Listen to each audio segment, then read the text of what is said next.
fun facts about me. Actually, growing up, I was very scared of heights. I remember like my parents took me to a national monument in Indonesia, in Jakarta, Indonesia.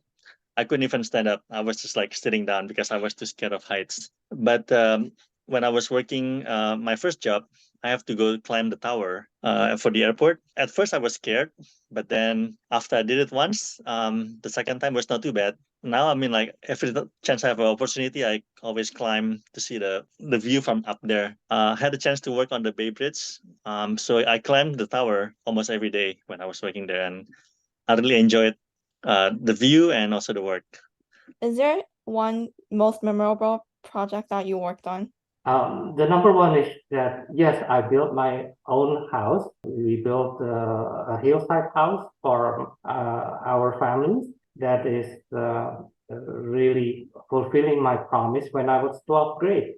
And also another memorable time is basically I helped some of my neighbors. There are 4 neighbors who live nearby. 10 or 15 years ago, their families were still young and they need to have more space because their kids were growing. So I helped them for different occasions, for different neighbors to have a second story addition for their house.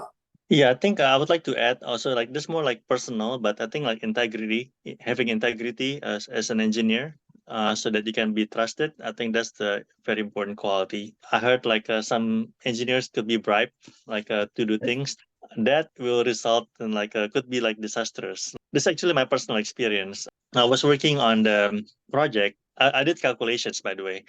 I completed and then I sent it to my boss, and my boss sent it to the team. They processed it for like and then a month later they came back to me ready for phase 2. And then when I plug in the number, that number like was weird. I mean, like I think there's something wrong. I figured out that actually on the first phase I put the number incorrectly. Instead of maybe like putting like 100, I put like maybe 10 only. So like the number was like really weird, and I couldn't sleep for 3 days. I remember like I was really scared to get laid off.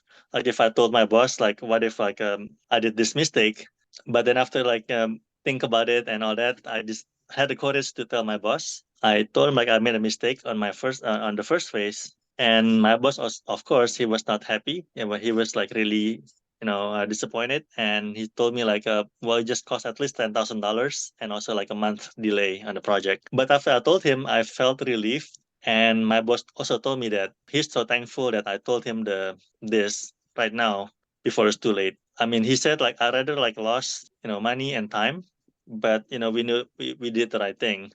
If we keep proceeding and then yeah, we can deliver everything, but then you never know. I mean, like the things that we built, if it collapsed, then people's lives will be lost, and then we are history. That's what he said.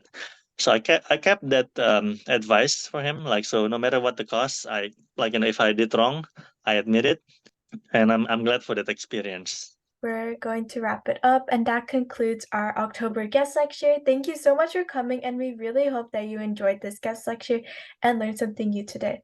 I certainly did.